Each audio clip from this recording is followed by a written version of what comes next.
Bonsoir, nous sommes ensemble pour 2 heures de direct, 2 heures volées à la nuit, pour parler en toute quiétude de tout ce qui fait votre quotidien. Jeanne et Paul attendent vos appels au 39 21. C'est Julien Jaffray, toujours, qui réalise cette émission. Et vous pouvez également envoyer vos mails et vos SMS jusqu'à 1 heure. Vos mails sur le site europe1.fr, ainsi que vos SMS au 7 39 21, en les commençant par le mot nuit. 39 21, je vous attends. Europe 1, Caroline Dublanche. Bonsoir Nadia. Bonsoir Caroline. Bonsoir. Et je vous remercie de prendre mon Mais je vous en appel. prie. Voilà. Alors voilà, donc en fait je vous appelle pour... je ne sais pas trop comment vous exposer le problème. Je ne sais pas si on peut vraiment parler de problème. C'est plutôt un fait. Oui. Je suis en surpoids important. Oui. J'ai 40 ans. J'ai deux enfants. Je suis séparée. Oui. Et donc c'est vrai que ce qui me fait appeler, c'est, je vais essayer d'être brève. J'ai toujours été en surpoids depuis que je suis enfant. Et j'ai toujours essayé de lutter contre ça. Voilà. J'ai toujours essayé de lutter contre ça à partir de l'adolescence, de manière raisonnable ou pas. Soit par des régimes draconiens lorsque j'étais plus jeune. Oui. Puis petit à petit, j'ai essayé avec des Weight Watchers, ensuite avec nutritionnistes, ensuite avec des thérapies. J'ai consulté 3 thérapeutes différents sur de longues périodes. Et alors, il vous arrivait de perdre ce poids ou... Oui. Parfaitement, oui. Vous faisiez le yo-yo un peu? Voilà, exactement, voilà. Voilà, la raison de l'obésité qui évoque d'ailleurs tous les nutritionnistes et endocrinologues, etc. Oui. Voilà, c'est ça, c'est l'effet yo-yo, c'est-à-dire on perd du poids, on perd 5 kilos pour en reprendre 7, puis on en repère 5 pour en reprendre 10, etc. Oui, parce que le corps garde en mémoire les pertes et du coup il stocke d'autant plus la fois suivante, oui. Alors, j'en suis arrivée où? J'en suis arrivée au point, il y a 2 ans, à prendre une décision importante. C'était de subir une intervention chirurgicale qui est devenue entre guillemets de plus en plus à la mode, même s'il s'agit d'une intervention lourde. Il s'agissait en l'occurrence du bypass. D'accord. Voilà, le bypass qui consiste à réduire la capacité de l'estomac, à court-circuiter l'intestin, enfin voilà. Donc c'est quand même une opération lourde. C'est une intervention lourde, oui. Absolument lourde. Donc j'avais pris cette décision. J'ai commencé les démarches qui sont quand même assez longues, parce qu'il s'agit de consulter pas mal de spécialistes, toute une flopée de spécialistes qui doivent donner chacun à leur tour leur accord. Puis là, à mi-chemin, j'ai tout arrêté.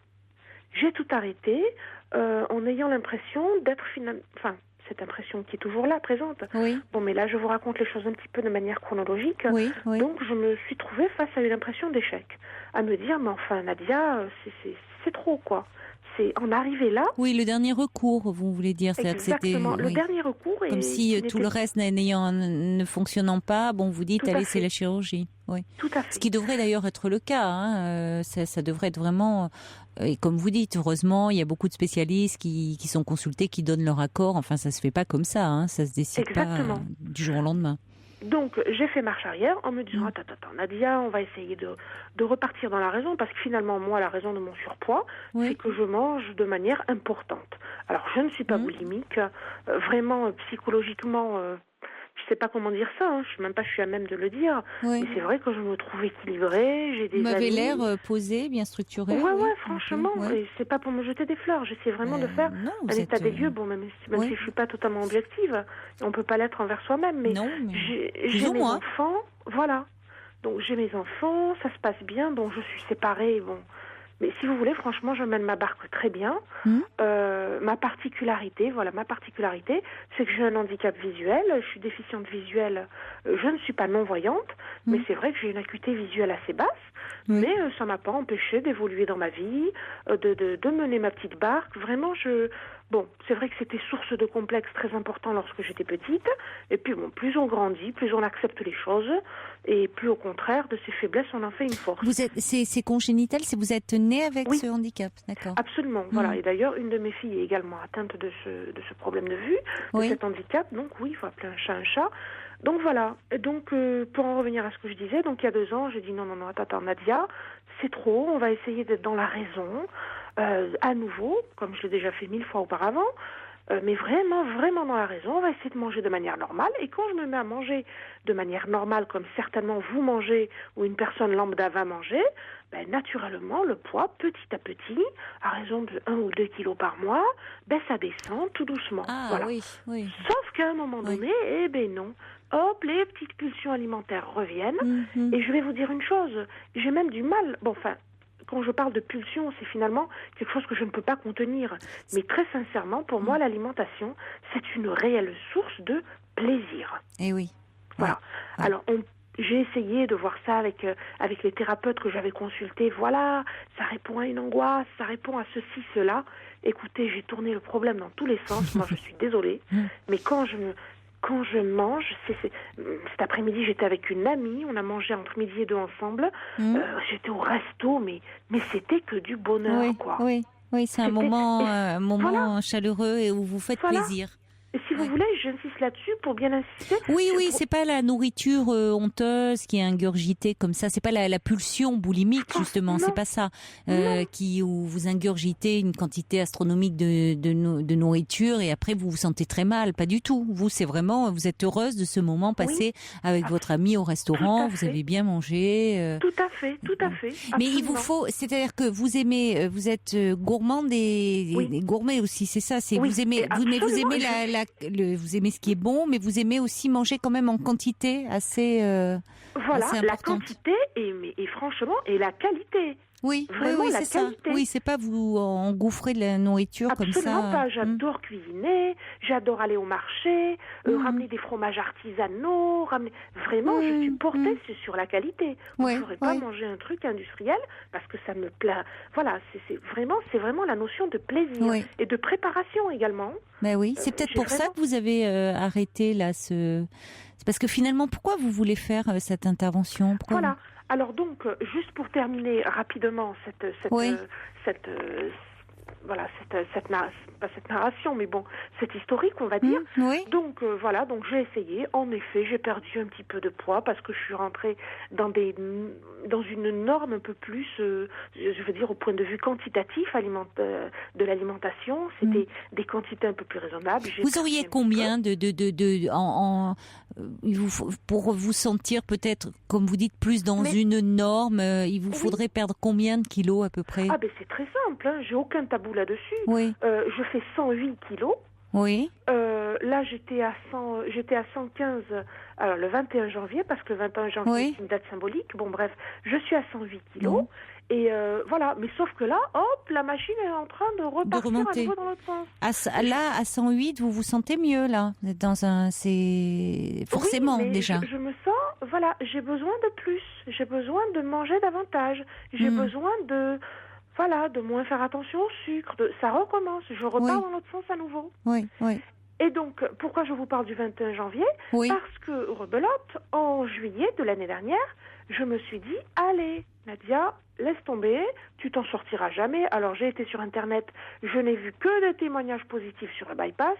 Je me suis dit, Nadia, tu fermes les yeux, tu fonces, terminé, quoi. Je veux tourner cette page, je veux. Bon. J'ai fait ça, à nouveau j'ai revu tous les spécialistes, tout le monde était OK. Le 21 janvier, je devais être opérée. Et plus la date approchait, et plus je paniquais. J'ai été voir mon généraliste, j'ai pas trouvé beaucoup d'écoute, du moins l'écoute que j'attendais, je ne l'ai pas trouvée. Je suis revenue voir ma psy que je vois de manière ponctuelle, et qui m'avait donné son accord également, parce qu'il fallait l'accord de la psy. Et elle m'avait dit, qu'est-ce qui se passe? Et là, j'ai explosé en sanglots et je lui ai dit, c'est une mutilation, ce vers quoi je vais. Ah oui, j'utilisais des mots vraiment violents. Oui, vous avez bien fait de ne pas y aller alors. Oui. Voilà. Oui, si vous le vivez comme ça, oui, vous vous sentez... Non, je le vivais à Yes comme ça, mais à l'heure d'aujourd'hui, quand je vois que la balance, entre guillemets, que la machine est en train de s'emballer plutôt dans l'autre sens à nouveau, je me dis, mais enfin Nadia, peut-être que j'aurais dû fermer les yeux et foncer. Non. Alors là, je vous arrête tout de suite, si ça se serait pas bien passé. En ayant comme ça ce sentiment où vous alliez sur une table d'opération pour vous faire mutiler, non. Parce qu'il y a quand même l'après aussi, qui compte. Oui. C'est-à-dire l'importance. Moi, je vous sens pleine de vie, pleine de joie de vivre. Oui, tout à fait. Non, on vous sent vraiment pas. Alors vraiment, vous êtes pas du tout déprimé. Au contraire, vous êtes enfin, il y a une grande vitalité en vous. Vous aimez la vie, vous la croquez à pleines dents. Vous aimez aussi ce qui fait partie de la vie, bien manger. Et donc, c'est pas comme si vous étiez dans un mal-être terrible et que vous ne sortiez plus, vous ne vous supportiez plus. Donc, à un moment, il faut savoir aussi cette intervention. Enfin, on a dû vous le dire. Après, vous ne pourrez plus manger comme, c'est-à-dire ce plaisir qu'est la nourriture. Ça sera pas pareil, après intervention. Donc, qu'est-ce que ça représenterait aussi pour vous de vous couper d'un plaisir comme celui-là? Alors, ce que je m'étais dit à l'époque, peut-être que ce que j'avais dit également avec ma psy, peut-être que j'essaierais de développer justement d'autres sources de plaisir. Peut-être que, je sais pas, par effet de pas de manque, non. Oui, de compensation. Oui, tout à fait. Peut-être d'ailleurs vous avez fait où vous êtes dans l'oralité, c'est dans le côté, c'est un plaisir très oral, le fait de se nourrir, de manger, c'est le premier contact que l'on a avec le monde quand on est tout petit, c'est avec la bouche, c'est vraiment l'oralité, c'est le lait qui coule dans notre bouche, soit par le sein de la mère, soit par un biberon, mais enfin on goûte le monde. Regardez tous les bébés, ils mettent tout à la bouche, et d'autant plus que vous aviez cette déficience visuelle. Oui. Donc ce que vous ne... Après il y a si vous voulez les autres sens qui prennent le pas chez l'humain, mais vous, du fait de cette déficience, peut-être que vous êtes beaucoup resté aussi dans cette oralité. Oui, c'est possible. Je ne sais pas comment, quand vous étiez enfant, est-ce que avec vos parents, quel rapport ils avaient, vous avez dû le travailler ça en thérapie, mais puisque vous dites que vous avez commencé à le combattre, mais plutôt à l'adolescence, que vous avez toujours été une petite fille ronde, est-ce que vos parents eux-mêmes étaient en surpoids ou... Oui, ma mère était en surpoids. D'accord. Ma mère était en surpoids. Je suis issue d'une famille méditerranéenne où la table est importante. Oui. Voilà, on fait pas tellement, enfin, non pas qu'on fasse pas, si bon, on faisait pas spécialement attention à la, je veux dire, voilà, c'était pas du tout diététique. Oui, mais enfin, c'est important, voilà, c'est ça, la nourriture, c'est aussi, et peut-être aussi pour votre mère, une façon de manifester son affection, c'est de cuisiner pour ceux qu'on aime, de faire de bonnes tablées, de bons repas, ça passe par là aussi. Oui. Tout à fait. Ce que vous faites, vous, aujourd'hui, avec vos enfants, vous aimez bien faire le marché, cuisiner, enfin, tout ça, ce sont des plaisirs. C'est vrai que je suis extrêmement vigilante avec elles. En l'occurrence, ce sont 2 filles. Elles ont 6 et 8 ans. Oui. Et c'est vrai que je suis extrêmement attentive et je me sens un devoir, une responsabilité plus importante que ce que j'observe autour de moi, des autres mamans vis-à-vis de leurs enfants. Je suis pas tombée dans l'autre extrême non plus, mais c'est vrai que je suis vigilante, on va dire. Oui. Je suis vigilante à leur expliquer les choses, pas de manière obsessionnelle, absolument pas. Mais voilà, si elles ont une glace l'après-midi, le soir, je leur dis c'est pas la peine de prendre un truc sucré. J'essaie juste de leur...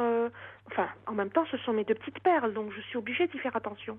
Mais, et sans frustration, voilà, j'ai pas l'impression qu'elles soient frustrées. Mais c'est vrai que, voilà, je mets des freins de temps en temps, surtout pour ma petite dernière de 6 ans qui adore le sucré. Les enfants aiment beaucoup le sucré. C'est normal, voilà. Mais bon, je suis vigilante et forcément, mon expérience ne peut pas me laisser indifférente à Alors, par rapport à ce que je disais sur le fait que les répercussions, l'après, Zach me dit, je vois pas en quoi le bypass qui agit sur le quantitatif aura un impact sur le qualitatif et le plaisir du goût. Oui, Mais c'est aussi quand même, si vous voulez, dans les premiers temps, il faut savoir qu'on peut pas s'alimenter, on est rassasié tout de suite. Hein. Oui, c'est les gens qui témoignent de ça, donc et il peut naître de là beaucoup de frustration quand même. De la même façon que quand on a une image de soi qui s'est construite d'une certaine façon, où vous dites que depuis que vous êtes petite, vous êtes ronde. Oui. Là aussi, le fait pour certaines personnes de perdre du poids, même si c'est l'objectif après lequel elles courent, quand ils se réalisent, parfois, il peut y avoir un sentiment de perte d'identité. Enfin, elles se reconnaissent plus. C'est pas aussi miraculeux que ça. Il y a des gens qui sont très heureux, et j'imagine qu'il y a des auditeurs qui vont nous appeler au 3921 pour dire que ça a bouleversé leur vie, et dans le bon sens du terme, ils se sentent mieux. Bon, mais il y a aussi quand même des cas de figure où certaines personnes se sentent très perturbées parce que elles modifient leur enveloppe, leur apparence, mais à l'intérieur, on modifie pas son psychisme comme ça du jour au lendemain.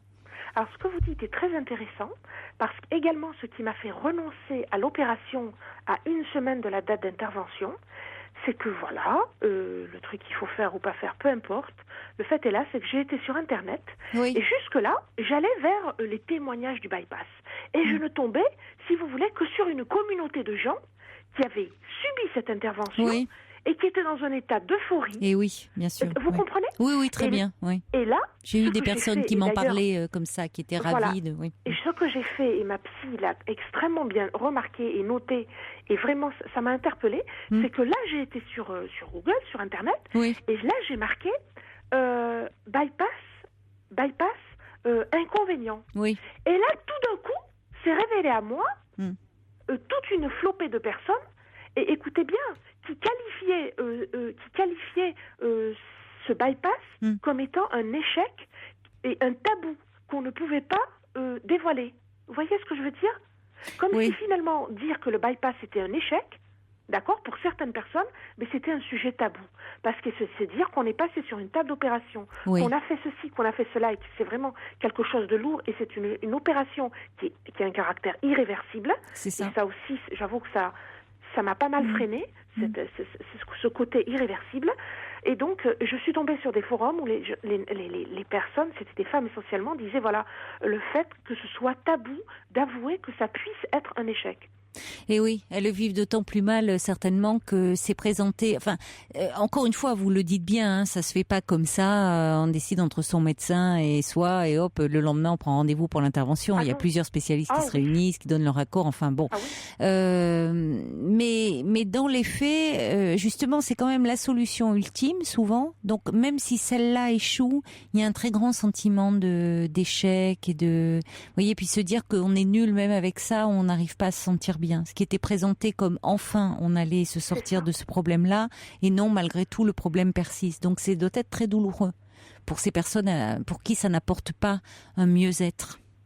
Et puis mon généraliste qui m'avait dit également quelque chose, qui était contre cette opération. Il me disait mais on ne peut pas mettre, ce sont des pulsions alimentaires. Et en quoi une intervention physique peut-elle agir sur un comportement psychique ? C'est très juste. C'est-à-dire que on réduit, mais bien sûr que ça marche, mais parce que physiquement vous ne pouvez plus manger. Donc vous pouvez plus manger en quantité, vous pouvez plus manger ici bien sûr, heureusement, mais plus dans ces quantités. Donc oui, ça marche, mais dans les faits, psychiquement, si vous avez des pulsions, des choses comme ça, là on vous les enlève pas. Et qu'est-ce qu'elles deviennent ces pulsions, Caroline ? C'est toute la question, c'est-à-dire que on n'intervient pas sur le psychisme, mais il y a des gens qui peuvent se déprimer, il y a des gens, enfin il y a plusieurs cas de figure, il y a toujours le risque quand c'est un symptôme de quelque chose, les pulsions que l'on a vis-à-vis de alimentaire, si elles peuvent pas s'accomplir, elles peuvent se transformer d'une autre façon, et c'est vrai que parfois à supprimer radicalement un symptôme, on prend le risque que la personne aille plus mal. Donc c'est pour ça que c'est pas, si vous voulez, je trouve que c'est respectable et que vous avez bien fait au dernier moment de pouvoir dire non. Parce qu'il faut vraiment être prêt. Moi j'ai envie de vous dire, est-ce que pour vous, pourquoi vous voulez, en quoi est-ce si important de perdre du poids ?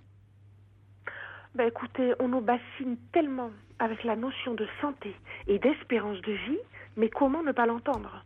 Oui, alors d'accord. En termes de santé et de pas tomber dans quelque chose d'une obésité morbide qui pourrait entraîner des conséquences sur votre santé. C'est Donc le de cas pouvoir, dans lequel je suis. même là, au point où vous êtes complètement, actuellement, oui, tout à fait. c'est déjà problématique là. Enfin, non, à l'heure actuelle. Parce qu'à 100 kilos, il y a des personnes qui... Bon, voilà. Voilà. Maintenant, Il faudrait pas que vous montiez plus haut. Voilà, il faut pas pour votre squelette certainement, puis pour après tout le reste, les diabètes, les choses comme ça. Oui. D'accord. Mais c'est vrai que parallèlement à ça, je tiens à le dire, franchement, je suis coquette, je prends plaisir à me tamponner. Mais oui. J'ai trouvé une boutique où je trouve des vêtements grande taille et hyper fashion, donc je m'éclate là-dedans. Vous voyez ce que je veux dire? Mais c'est pour ça, moi je trouve, je vous sens bien, je vous sens heureuse dans votre vie. Peut être heureux? Est-ce qu'on peut être pas en surpoids? Alors on va utiliser le mot que je déteste. Oui. Est-ce qu'on peut être en obésité? Oui. D'accord? Et morbide en l'occurrence. Oui. Et je sais pas. Et être bien, je veux dire, est-ce que je me mens pas à moi-même? Je pense qu'enfin, en tout cas, psychiquement, vous avez l'air d'être bien et je vois pas pourquoi vous vous mentiriez. Après, c'est les risques sur le plan de la santé où il y a un peu il y a un poids, effectivement, passé un certain seuil où il y a des conséquences sur la santé. Mais pour le moment, vous n'avez pas de problème de santé. Donc c'est vous le dites vous-même. D'ailleurs, vous savez un peu quelle est la barre où vous dites là que vous êtes dans une zone où ça va pas.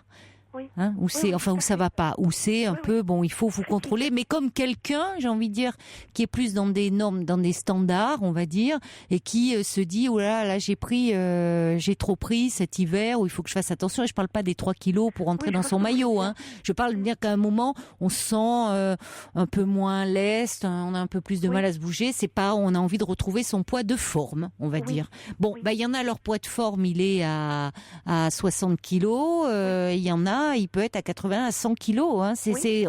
On n'a pas les mêmes. Je veux dire, on n'est pas égaux devant ça aussi. Hein. Il y a des gens, ils peuvent faire tous les régimes du monde, ils ont quand même une constitution qui fait qu'ils prendront du poids. Et il y en a qui sont maigres. Ils ont beau manger tout ce qu'ils veulent, ils sont maigres. Bon, donc. Maintenant, il faut être honnête. Voilà, ma nourriture justifie. Oui, mais peut-être qu'à ce moment-là, vous pouvez dans ces cas-là faire des cures. Vous avez fait les cures thermales, c'est pas mal ça, hein? Oui, ça aussi, ça a été fait. Oui, mais c'est pas quand vous sentez, ou peut-être vous prévoir, comme ça fait partie de votre hygiène de vie, ou vous prévoir des cures pour vous dire quand vous sentez que là ça monte un peu trop, faire des cures, des choses comme ça. Mais une fois de plus, quand ça monte un peu trop. Je veux dire, je veux dire, dans ma tête, je me sens bien toujours. Mais c'est ça. C'est pour ça que si vous, mais tant mieux. Mais on dirait presque, Nadia, que vous vous demandez est-ce que c'est normal de se sentir bien, même si vous. Attendez. Avec ma déficience visuelle, je vous dis que le regard des autres, il n'y a pas de souci pour le percevoir. Hein. Ouais. À celui-là, il n'y a pas de problème. Vous sentez comment? C'est. Écoutez, je veux dire, des réflexions. Comment? Des réflexions. Bien sûr, des réflexions, bon, ma famille, n'en parlons pas, mais ce que je veux dire par là, lorsque j'ai pas de voiture, je peux pas conduire à cause de mon problème de vue, donc je fais mes courses avec un caddie. Bon, le caddie est toujours bien plein. Au marché, lorsque j'y vais, c'est pas pour acheter 3 tomates et une laitue, c'est entre autres, mais voilà, hein, c'est. Et bon, écoutez, on voit bien les choses, on voit bien le regard des gens, et puis mes amis autour de moi, si vous voulez, en même temps c'est un compliment, mais en même temps c'est une remarque, mais je le prends franchement comme un compliment. On me dit, mais c'est génial, quoi, franchement, t'es rayonnante. Mais ça s'entend, mais je trouve qu'il se dégage de votre voix vraiment beaucoup, on vous sent, il y a une joie de vivre. Mais je l'ai. Que des gens qui sont plus dans les normes standards n'ont pas. Vous voyez, donc à un moment, ce qui est important, c'est de ne pas vous mettre où ça serait problématique pour votre squelette, pour plein de choses qui peuvent se développer. Mais à partir du moment où vous savez que vous êtes à un stade, et à votre âge, vous êtes jeune, en plus à 40 ans, où vous n'avez pas de problème de santé, voilà, vous savez qu'il y a un seuil à pas dépasser pour pas être mal, mais mal physiquement, j'entends. Mais après. J'ai envie de dire, je vois pas très bien pourquoi vous vous feriez opérer, quoi, si vous vous sentez aussi bien. Vous n'avez pas lu les livres de Gérard Apfeldorfer, qui a une approche, je trouve, très intéressante par rapport à ces problèmes de poids, justement, et qui... Vous ne connaissez pas Non, absolument pas. Bah, écoutez, je vous conseille, certains, vous regarderez Gérard Apfeldorfer, c'est Apfel, F-E-L-D-O, D-O-R-F-E-R, voilà. Il a écrit certains livres dont j'ai plus en mémoire, mais il a pas mal écrit autour de ces questions de poids. On va vous en donner hors antenne parce que j'aime beaucoup l'approche qu'il a et je pense que vous pourriez vous y retrouver. Il y a un site aussi qui s'appelle gros.org. J'y suis allée également. Voilà. Bon, où vous voyez qu'il y a des personnes qui, je veux dire, on peut avoir un problème de surpoids, un problème. On peut être en surpoids, je vais dire, et aller très bien. Il y a Vive les Rondes également, un site. Ouais. Et il y a une nana qui était à l'époque sur Vive les Rondes et qui est devenue mannequin et maintenant qui a créé sa ligne de vêtements pour personnes obèses. Et bon, mais voilà, oui, mais tout à fait. C'est ce que j'ai envie de vous dire. Il y a Nestor qui dit vous avez le plaisir des bonnes choses. Vous êtes pétillante. Il vous reste à vous aimer, mais moi j'ai l'impression que même là vous arrivez à vous aimer. Vous pouvez. Alors il ajoute, vous pouvez manger équilibré tout en préservant le plaisir et la santé. En tout cas, vous êtes une belle personne qui donne envie d'être connue. Nestor est sous le charme. Et puis quelqu'un qui dit mais non, elle doit pas se faire opérer. Elle a l'air tellement bien dans sa peau. Elle peut peut-être manger plus de légumes, faire 3 repas par jour. Vous le savez tout ça, mais bon, c'est vrai quand on a faim, on n'a souvent pas faim de légumes. Et puis il y a Zach qui dit est-ce que vous bougez un peu par ailleurs parce que bien sûr il y a la nourriture, mais bouger est aussi en prenant en compte pour la santé évidemment. Écoutez, j'ai 2 petites de 6 et 8 ans. Oui, donc vous devez... on a fait 2 heures de vélo. Non, mais c'est ça, ça vous empêche même pas d'être active, vous n'êtes pas fatigué en vous occupant de vos enfants, donc bon, vous ne vous sentez pas... Non, parce que c'est un moteur, c'est un moteur. Oui, mais moi je veux qu'elle fasse du vélo, on va sur les pistes cyclables là où c'est sécurisé, et je vous assure, on a fait 2 heures de vélo. Écoutez, écoutez, je les fais pas, Moi, ça débordait de chaque côté. Non, mais si, c'est vrai. Mais c'est pour ça, mais franchement, plus je vous écoute, Nadia, et plus je me dis que vous avez très bien fait de ne pas y aller à cette intervention, parce que franchement, je comprends que vous le viviez vous comme une mutilation dans la mesure où vous avez une joie de vie, vous avez une vitalité, donc pourquoi passer sur le billard alors que vous vous sentez bien dans votre peau et que vous n'avez pas en plus de problèmes de santé qui le justifient? Pas pour l'instant, On va accueillir, il y a Alain, c'est 2 hommes, qui sont avec nous au 3921. Bonsoir Alain. Oui, bonsoir. Bonsoir. Bonsoir. Écoutez, tout a presque été dit et je partage votre avis, Caroline, mais alors totalement.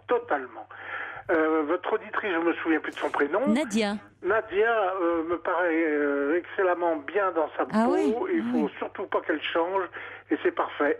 Mais j'ai appelé parce qu'il y a beaucoup de ressemblances entre elle et moi. Mais énormément de ressemblances. Je suis moi-même malvoyant. Et moi-même j'aime la bonne chair, la bonne table. Je ne suis heureux qu'à table. Vous voyez, voilà, c'est un repas qui dure et fait de bonnes choses. Pour moi, c'est formidable. Voilà. Bon. Et alors, le seul problème que j'ai rencontré, c'est il y a très peu de temps. J'ai très bien vécu comme ça toute ma vie, puis je m'assumais, mais totalement, parce que, dans le fond, comme vous dites, il n'y a pas de problème, il faut savoir s'assumer. Bon, des fois, des petits problèmes pour s'habiller d'une façon un peu sympa. Bon. Oui, que ça soit bien, que ça soit pas informe. Voilà. Oui. Mais le problème que j'ai rencontré il y a peu de temps, 3 ans, c'est en vieillissant, bien sûr, j'ai 61 ans maintenant, et en vieillissant, c'est un problème quand même de respiration, de fatigue, vous voyez, voilà, parce que le surpoids que n'aime pas la surcharge pondérale, ce que n'aime pas entendre Nadia, mais c'est vrai que ça pèse sur vos épaules, vous voyez, au bout d'un moment, ça finit par peser, voilà, c'est tout. Alors, tout simplement, moi, j'ai fait une cure. J'ai fait une cure l'an dernier, très exactement. Alors, je vais même vous faire sourire parce que j'ai fait une cure à Eugénie-les-Bains et chez Michel Guérard. Vous voyez, voilà. Vraiment. Alors, c'est quoi? C'est un chef? C'est c'est un des grands chefs cuisiniers français. Oui, mais c'est lui qui est à Eugénie-les-Bains ? Oui, c'est lui qui est à Eugénie-les-Bains. Moi, j'y vais tout de suite faire une cure là-bas, alors. C'est pas celui qui est... Mais c'est formidable. Justement. Mais Eugénie-les-Bains, c'est pas où il y a eu le film de Charlotte de Turckheim, là, Mince alors ? Non, c'est pas là, c'est Brie-les-Bains. C'est Brie-les-Bains, d'accord, voilà. D'accord. Ouais. Eugénie-les-Bains, c'est dans les Landes. C'est Sergio qui me parlait de ce film. Voilà, oui, non, mais c'est dans les Landes, c'est extraordinaire. Et sans le savoir, j'ai signé pour une cure, ce qu'ils ont appelé une cure spécifique. Alors, je ne savais pas ce que je voulais dire avec cure spécifique. Je m'en suis mordu les doigts un petit peu après. C'était quoi ? Parce que les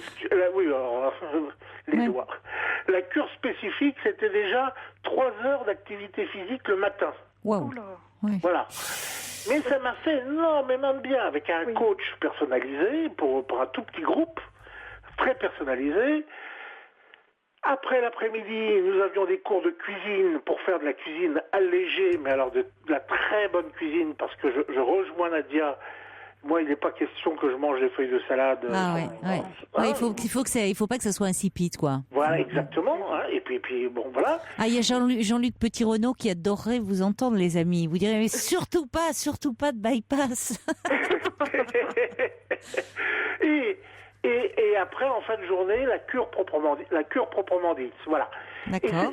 Et c'était formidable, mais extraordinaire. Et bien entendu, alors, ils vous apprennent à faire de la cuisine allégée, et on apprend.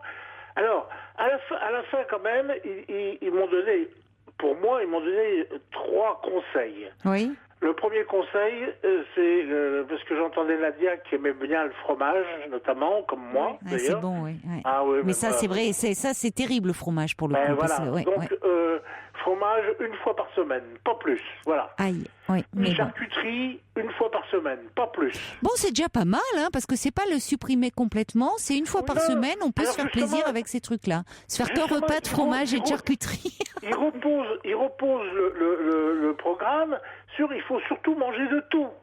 De tout. Tout est autorisé.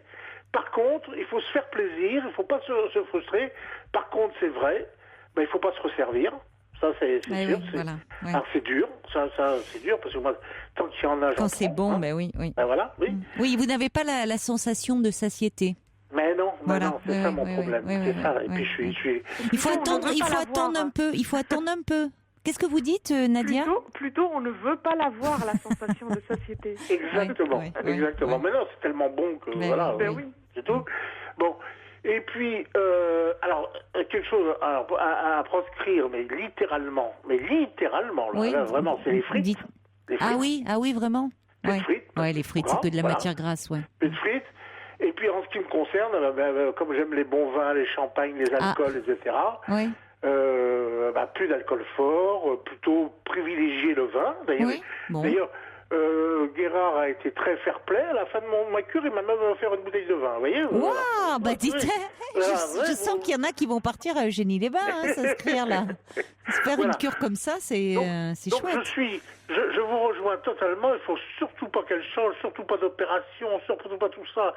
Ça, c'est vraiment, elle n'a pas besoin de ça. Elle a l'air enjouée. Non, parce que j'aurais peur que vous perdiez votre joie de vivre, moi.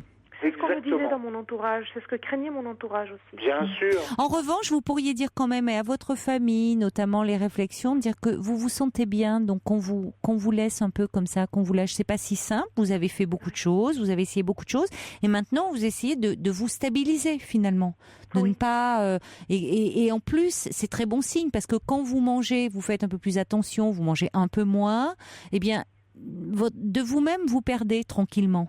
Oui, donc vous savez, ça c'est aussi très encourageant et très réconfortant de vous dire que ça nécessite quelques privations parce que pour le coup là vous resservez pas, vous réduisez les quantités, mais ça marche.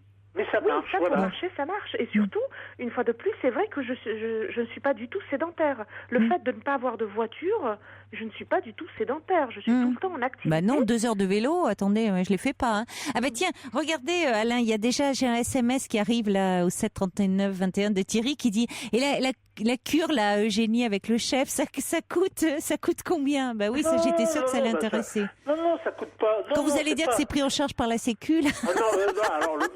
non, les cours de cuisine ne sont pas pris en charge par la Sécu. Non, mais il peut y avoir des cures thermales qui sont remboursées dans certains cas. La cure en elle-même, elle est remboursée. La cure en elle-même, mais la cure en elle-même, c'est rien. C'est tout l'ensemble. Ouais. Le coaching sportif n'est pas remboursé. Bien sûr, ça se comprend un peu. Heureusement, sinon... Et les repas ne sont pas remboursés quand même. Voilà. Oui, d'accord. Je vous propose qu'on accueille Yvon, parce qu'il est avec nous. Qu'est-ce que vous vouliez dire, pardon, Nadia, finalement ?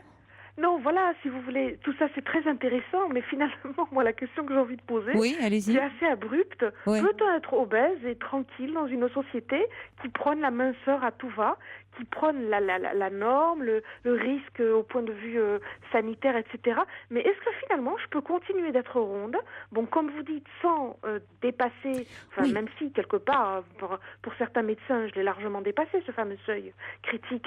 Mais voilà, est-ce que je peux être ronde et vivre tranquillement, sans culpabiliser, Mais vous avez raison de citer, de dire que c'est très culturel tout ça, et que c'est vraiment lié à un contexte donné, parce que même, vous voyez, en Afrique, les Africaines souvent sont très rondes. Enfin, ça dépend évidemment les coins où il y a la famine. Mais oui, regardez, vous allez dans certaines régions des États-Unis, vous allez au Texas, là-bas, oui, c'est la rondeur, c'est la norme, quoi. Donc tout ça est très relatif, et c'est vrai qu'il y a un diktat de la minceur. On commence à en revenir un peu, mais enfin bon, il y a encore de la marge, mais on commence un peu à revenir de tout ça. Parce qu'on voit des femmes qui s'affament, littéralement. Alors c'est vrai qu'elles sont très maigres, mais enfin je veux dire, elles sont, pour le coup, il y en a certaines, elles sont vraiment pas rayonnantes. Moi je voyage beaucoup en Asie, tout le monde m'appelle Bouddha Happy. Voilà, Bouddha Happy. Oui, voilà. Mais attendez, c'est très honorifique le Bouddha, c'est très, c'est très valorisant. Mais oui. Je m'assume. Le seul problème que j'ai eu, c'est à un moment quand même la fatigue du surpoids, je reconnais, mais ça y est. Oui, voilà. Et donc j'ai perdu, pendant les 3 semaines de ma cure, j'ai perdu 14 kilos l'an dernier. Oui. J'en ai récupéré un tout petit peu, j'en ai récupéré 6 là au cours de l'année, et je repars dans un mois, je repars refaire ma cure cette année, parce que ça m'a beaucoup réussi. Je vous comprends. Oui, puis c'est un moment où vous prenez soin de vous, vous rééquilibrez un peu votre vie, c'est très bien. Ouais. Exactement, voilà. Bon, vous amenez Nadia à ce moment-là. Quand elle veut, ça serait sympa, ça. Alors, on va accueillir Yvon, qui lui, il s'est fait poser un anneau gastrique. On va l'écouter. Bonsoir, Yvon. Oui, bonsoir. Bonsoir. Alors, vous avez sauté le pas, vous avez fait poser un anneau gastrique, je crois que vous avez 34 ans.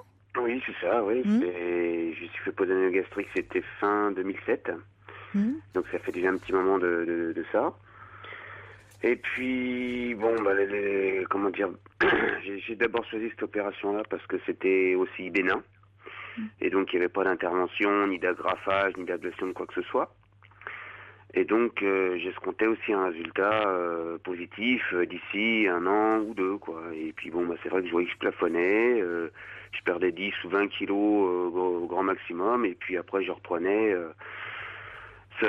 sans grand résultat en fait. Et puis là, ça fait tout juste 1 an, là, j'ai fait mon dernier resserrage gastrique, et puis là je me suis dit ça passe ou ça casse, et puis je me suis, comment dire, c'est un petit peu difficile à expliquer, mais en fait j'ai transformé mon addiction alimentaire en addiction sportive. Et je me suis dit que en réduisant dans l'assiette et en faisant un petit peu plus de nage et un petit peu plus de marche, ça devrait compenser. Oui. Et puis, à l'arrivée, j'ai perdu 60 kilos sur toute l'année. Ah oui, c'est ça.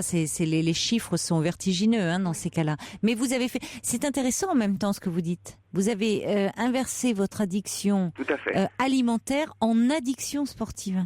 Exactement. C'est devenu une addiction, le sport, c'est-à-dire on remplace. Mais voyez, vous demandiez parfois les pulsions où elles vont ou quoi. Parfois, oui, on compense, mais avec une autre addiction. Alors vous me direz, c'est du sport, on me dit ça peut pas faire de mal. Attention, le sport à haute dose, ça peut être mauvais aussi pour le corps. Bon, la natation, ça va. Vous faites de la natation, c'est pas un sport qui fait mal au corps. C'est plus le footing, les choses comme ça qui sont. La natation et de la marche, je fais. Oui, c'est vrai que vous avez, c'est bien. Vous avez été quand même dans des choses qui ne font pas de mal au corps. Voilà, marcher, c'est le meilleur des sports, et la natation dans l'eau, vous pouvez pas vous faire de mal. Voilà, non plus. des sports souples. Oui, c'est bien. Et Yvon, si vous permettez, j'ai une question à vous poser. Est-ce que finalement, excusez-moi, mais est-ce que la nourriture ne vous manque pas? Cette source de plaisir, est-ce qu'elle ne vous manque pas?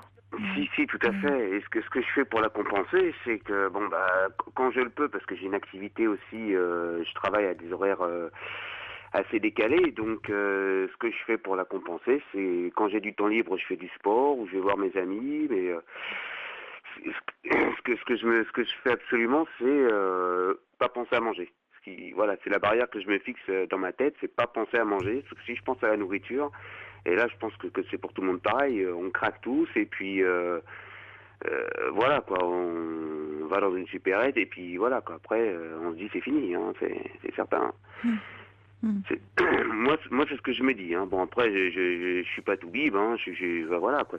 Non mais c'est une question de volonté aussi de pouvoir le faire, c'est vrai. Voilà, oui, c'est ça. Mais moi, je reconnais que je suis comme Nadia. Moi, c'est le plaisir d'être à table. Oui, bon, et je comprends qu'après tout, on n'a pas tant de sources de plaisir que ça dans la vie. Et après tout, c'est un plaisir très important et très agréable, le plaisir de la table. Donc bon, après tout, si ça ne vous met pas dans une situation où là pour le coup votre santé, voyez, ça devient dans une zone dangereuse, pourquoi pas. On est tellement dans une société de la restriction où on nous interdit tout, de plus en plus. Hein, c'est vrai, ça devient fou quoi. Enfin, quand je vois que les États-Unis maintenant vont l'interdire à New York aux jeunes de moins de 21 ans de pas fumer. À côté de ça, les enfants peuvent avoir des ports d'armes. Enfin bon, vous voyez, on est dans un monde qui marche sur la tête. Allez-y. Oui, pardon. Ce que j'aimerais mettre aussi en évidence, c'est justement la société dans laquelle on vit, qui d'un côté glorifie la maigreur et le syndrome de la maigreur, on le voit sur tous les magazines, et de l'autre côté nous pousse à la surconsommation en allant consommer au je ne sais quel fast-food, je ne sais quel truc hyper gras. C'est vrai. Là, tout le paradoxe, il est là.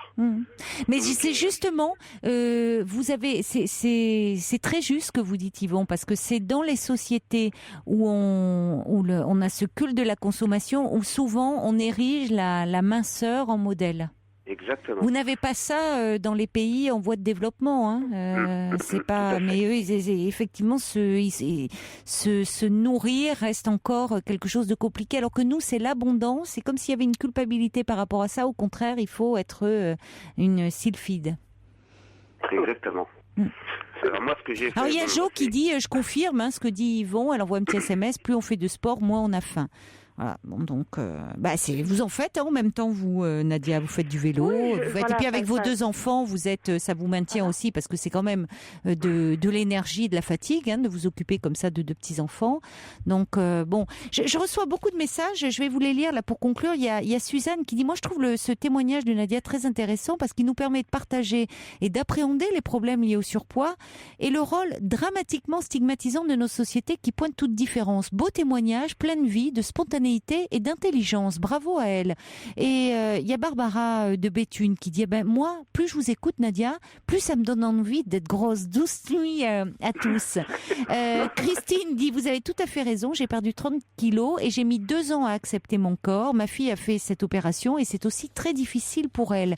First Lisa qui dit mais pourquoi opérer une belle sculpture de Mayol si vous êtes bien dans votre peau, mais restez comme vous êtes. Mais merci beaucoup pour ces témoignages.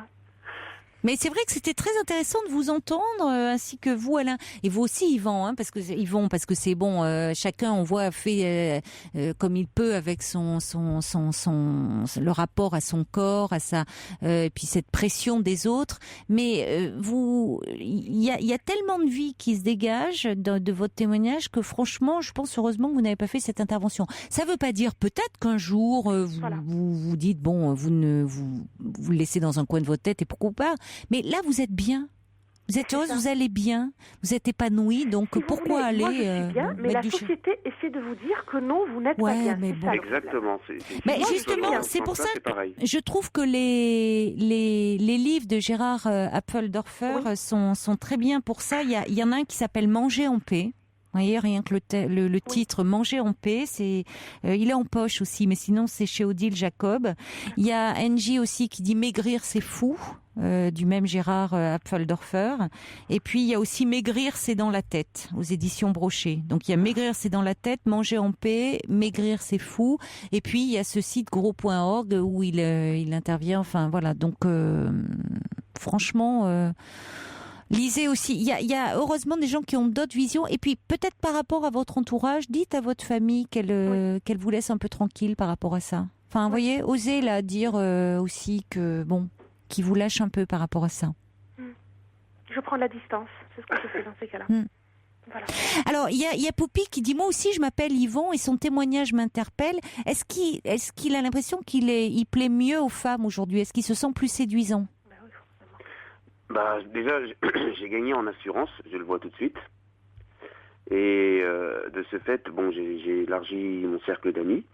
Ce qui m'a permis aussi d'en éliminer quelques-uns et d'en trouver d'autres. Déjà, de par mon changement de physionomie. Et là, c'est depuis le début d'année. Donc, pour l'instant, au niveau... séduction proprement parler, pour l'instant j'ai pas encore de il faut sortir de la piscine un peu, Yvon, hein, sortir de la piscine. Parce que vous faites trop de longueur, là vous avez la tête sous l'eau et vous voyez pas autour, hein. Oui, mais je garde quand même un bon coup de fourchette le dimanche, hein. Bon, voilà. Non mais il faut regarder, là vous défoncez tellement au sport maintenant qu'il n'y a plus de place pour le reste. Si, j'en garde le dimanche. Bon, ça va alors. Ça va. Il est toujours avec l'œil de Moscou sur l'assiette quand même.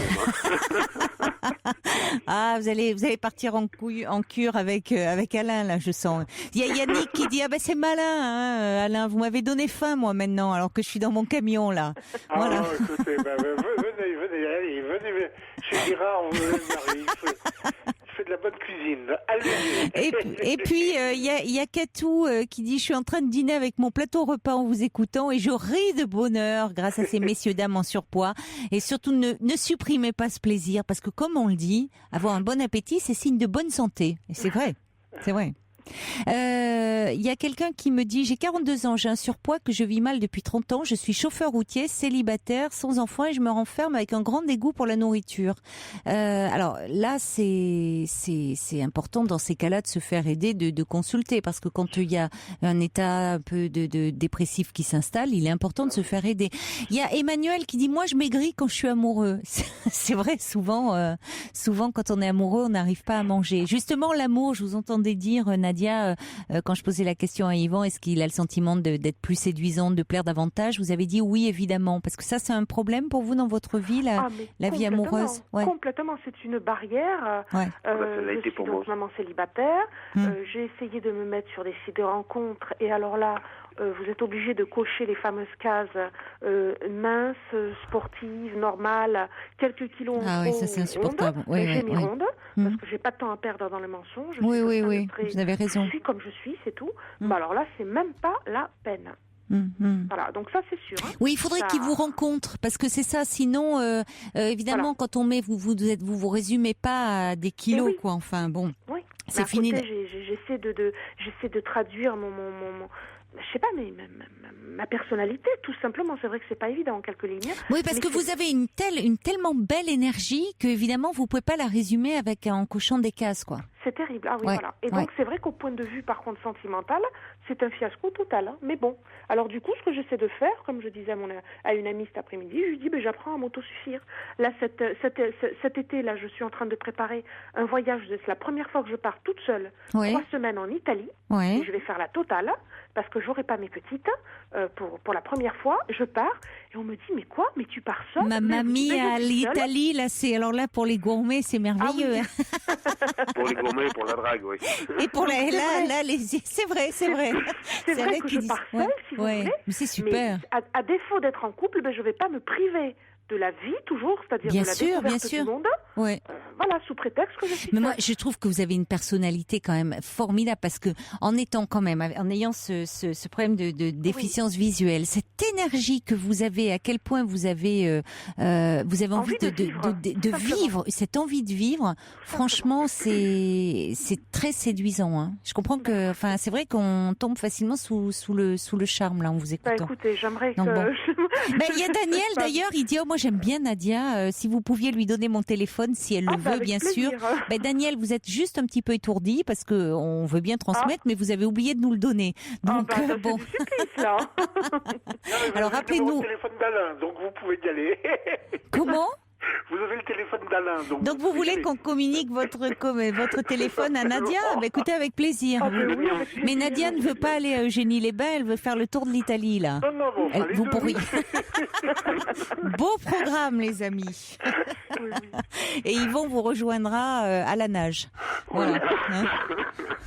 Bon, mais ça a été un plaisir vraiment de discuter avec vous. Gardez cette belle vitalité, cette belle énergie, ça fait du bien à entendre. Vraiment. Écoutez, je vous remercie en tous les cas de m'avoir écouté. Quand vous reviendrez d'Italie, donnez-nous de vos nouvelles et vous de votre cure, Alain. Hein? Merci, oui. À bientôt. À bientôt. Je reçois quelques mails.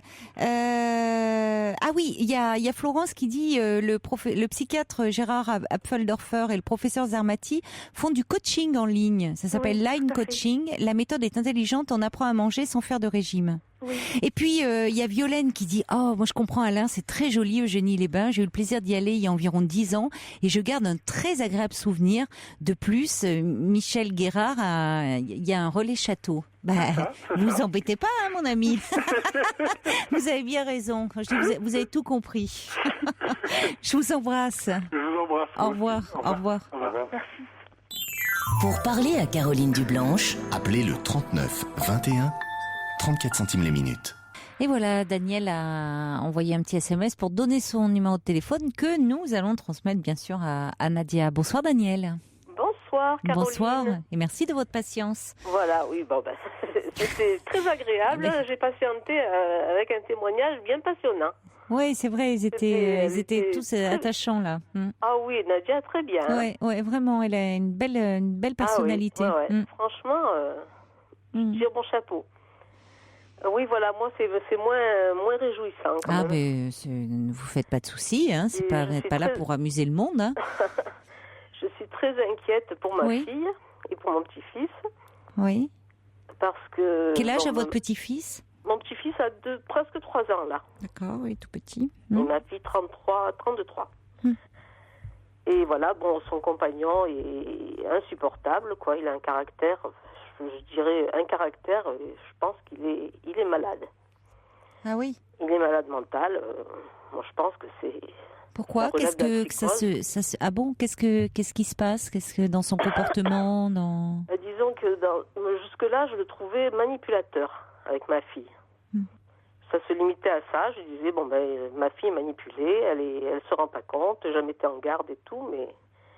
Et puis, c'est passé Là, elle a pris la décision de prendre un appartement avec son fils. Et puis, il était tout à fait d'accord. Il est allé visiter, même, c'est une maison, même. Oui. Il est allé visiter avec elle, tout à fait d'accord, pour qu'ils se voient, qu'ils restent en bon terme, mais qu'ils vivent pas sous le même toit. Et puis là, ces 2 jours, là, il a été, sachant qu'elle va partir, il a eu un comportement vraiment, il a insulté, il a devant témoins et tout. Enfin, franchement, il a été vraiment infect. Si bien que ma fille lui a donné une claque à un moment donné. C'est elle qui a levé la main. Oui. Quoi. Oui, parce qu'il a agressé il a agressé verbalement, parce qu'il n'a jamais été violent physiquement, mais enfin, elle a dit, mais tu n'as pas le droit de m'insulter comme ça, c'est pas possible, je ne peux pas supporter ça. Et il est devenu comme un peu fou, furieux, moi je dirais. Et elle vous a raconté ou vous étiez témoin? J'ai été témoin, parce qu'elle est allée faire un examen, c'est lui qui l'a accompagné. Et je suis allée garder mon petit-fils. Et quand ils sont revenus, j'ai vu qu'il était très énervé. Et je lui ai dit, mais qu'est-ce qui se passe? J'ai cru que ma fille c'était un examen pour ma fille. J'ai cru qu'elle avait vraiment quelque chose de grave, quoi. Et il me dit, vous verrez avec elle. Vous n'avez qu'à voir avec elle. Alors j'ai vu ma fille était livide, et puis elle m'a raconté ce qui s'était passé, quoi. Elle a l'hôpital où elle est allée passer l'examen, elle a discuté un petit peu avec un ambulancier qu'elle connaît bien, puisqu'elle est infirmière, et elle a discuté, elle a rigolé un petit peu. Et monsieur est très jaloux, son compagnon est très jaloux. Il lui a sorti des insanités. Ouais, tu cherches que ça, tu aguiches, enfin, franchement, il l'a mis plus bas que terre, quoi. Mais de toute façon, elle veut se séparer, là, si j'ai bien compris de lui. C'est pour ça qu'il est d'autant plus en colère et ça l'excite d'autant plus, là. C'est certain que ça rajoute un petit peu de...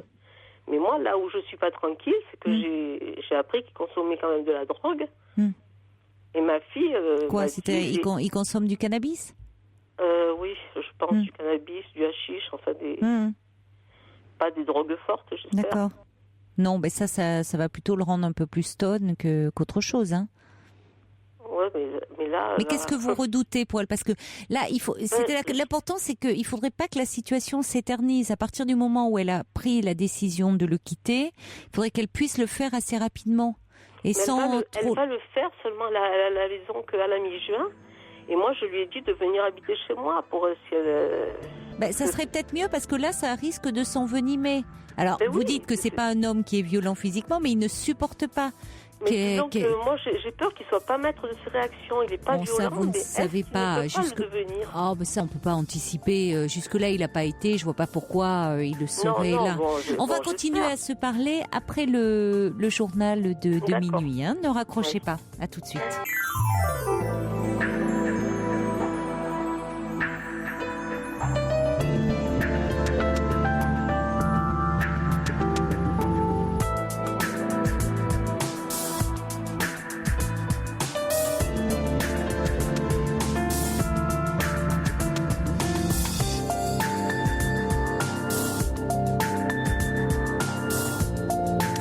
La nuit continue sur Europe 1 avec vos témoignages au 39 21 et toutes vos réactions par SMS au 7 39 21 en commençant vos messages par le mot nuit ainsi que par mail sur le site europe1.fr. De bonnes nouvelles de Laurence de Picardie qui nous avait appelé en début de semaine, qui avait un petit moral et elle dit qu'elle s'est rendue au galop d'essai mardi et Laurence était très courageuse, a repris des études de droit et surprise cet après-midi j'ai obtenu une note au-dessus de la moyenne.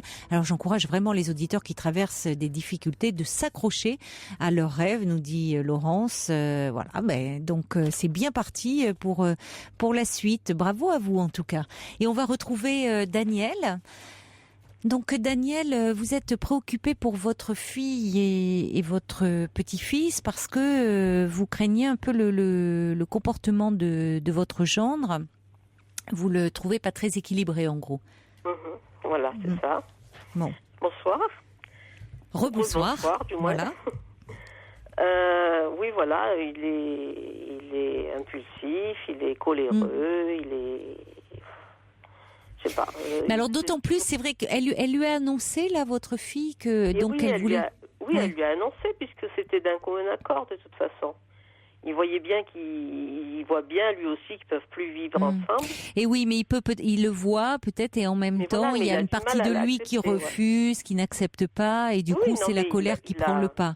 Donc c'est vrai que vous avez raison dans ces cas-là, il vaut mieux pas pour les deux, que ça s'éternise. Et ça serait pas mal que le mois de juin, ça peut être un peu long quand on cohabite et que c'est difficile. Elle n'aura qu'à la mi-juin à la maison. Oui. Donc ça fait un peu long. Et en attendant, la proposition que vous lui avez faite de venir vivre chez vous, ça serait pas mal, ça. Oui, mais elle m'a dit, mais ne t'inquiète pas, tu t'inquiètes trop. Tu t'inquiètes trop. Elle m'a envoyé 2 SMS encore aujourd'hui en me disant ne t'inquiète pas maman, ça c'est pas pire. Bon. Donc elle pense pouvoir faire face et gérer ça. Elle pense être assez forte pour y faire face. Mais elle le connaît, hein, c'est elle qui, même si elle le connaît différemment de vous, et il peut y avoir, vous savez, ça peut arriver dans un couple qu'il puisse y avoir à un moment d'une dispute, une altercation, et même là vous dites elle lui a mis une claque. Bon, vous savez, quand le ton monte. Quand même, c'est allé loin cette fois-ci parce qu'elle lui a quand même parlé d'hospitalisation d'office. Elle lui a dit, écoute, tu es malade, si tu veux pas te faire soigner, moi je vais trouver le moyen de te faire interner d'office. Oui, enfin, ça serait mieux maintenant qu'elle se sépare, parce que pour le coup, c'est pas très cohérent de demander, elle se sépare de lui et puis de vouloir en même temps le faire hospitaliser d'office. Vous voyez, et puis on n'hospitalise pas quelqu'un d'office comme ça. Elle se séparait justement, elle voulait aller habiter autre part pour justement essayer de sauver leur couple, quoi. Parce qu'ils tiennent l'un à l'autre, en plus. C'est un peu contradictoire, mais c'est vrai que... Oui, mais faites-leur confiance un peu, je trouve. Oui. Elle a raison, votre fille. C'est-à-dire que, alors à un moment, vous avez eu certaines informations et déjà la personnalité de votre gendre vous préoccupait. Et en plus, au vu de ces nouvelles données, de cette scène à laquelle vous avez assisté, vous inquiétez. Mais votre fille, elle est quand même adulte, elle fait face à ça. Peut-être que aussi, elle se sent un peu coupable et responsable de cet homme, et parler d'hospitalisation, c'est une façon de lui dire tu as besoin d'aide et il faudrait que tu te fasses aider. Elle a essayé de l'orienter un petit peu, il a commencé des thérapies, il a commencé plusieurs choses, mais une séance, et puis après il dit qu'il n'en a pas besoin, que de toute façon les psys c'est tout. Il y a beaucoup d'hommes qui pensent que les psys c'est pas la recette. Mais de toute façon, il ne va pas l'accepter d'elle. C'est peu probable qu'il accepte, puisque pour le moment, c'est à la fois la source de ses tourments, la cause de ses tourments, puisqu'ils se séparent. Donc ça ne veut pas dire qu'un jour, il ne fera pas une démarche. Mais bon. En attendant, de toute façon, quand même, quand elle parle d'hospitalisation d'office, il faut quand même qu'il y ait... D'ailleurs, c'est pas hospitalisation d'office, ça serait placement à la demande d'un tiers. Parce que l'hospitalisation d'office, c'est par le préfet, c'est quand vraiment il y a danger. Hier, elle était vraiment sous le coup de la colère quand elle je pense que c'est... Donc c'est à ce moment-là, elle peut demander peut-être conseil à son médecin traitant et autres. Mais si vraiment ça s'envenimait à ce point-là, elle sait aussi qu'elle peut venir chez vous et c'est quand même très rassurant, voyez. Tout à fait. Là, je lui ai dit, même hier, j'étais pas chez moi. Je lui ai dit, écoute, s'il y a un souci particulier, tu as la clé, tu fais comme chez toi, tu te gênes pas, Elle sait qu'elle peut mais elle est déjà revenue l'année dernière, elle est venue passer une quinzaine de jours ici. Oui. Chez moi. Oui. Et donc si c'est quelqu'un d'un peu impulsif, évidemment cette séparation, il perd tous ses repères aussi, hein, parce que même si c'était conflictuel entre deux, ils avaient investi cette relation, ils ont un petit enfant. Voilà, c'est un moment de crise aussi. Hein, c'est un moment de crise et que lui. C'est une crise qui dure quand même. C'est quelqu'un qui n'est jamais content, qui n'est jamais satisfait. Mais justement, elle décide de se séparer de lui. Oui. Bon. Donc ils ont pris cette décision. Ils ont pris cette décision. Après, faites-lui confiance quand même à votre fille. C'est pas quelqu'un. Enfin, vous dites, il est pas menaçant avec elle. Le ton monte, mais parce qu'ils sont en crise. Ce que j'avais peur, c'est justement que son comportement cache une espèce de maladie mentale. Pas forcément. Non. Non, et puis qu'il soit pas maître de ses réactions, quoi. C'est ça qui me fait peur. Oui, vous avez parlé de maladie mentale, mais en fait, dans les faits, vous ne savez pas. C'est pas parce qu'on peut avoir un tempérament un peu impulsif, un peu sans être malade mental. Hein. C'est pas ça la maladie mentale. Hein.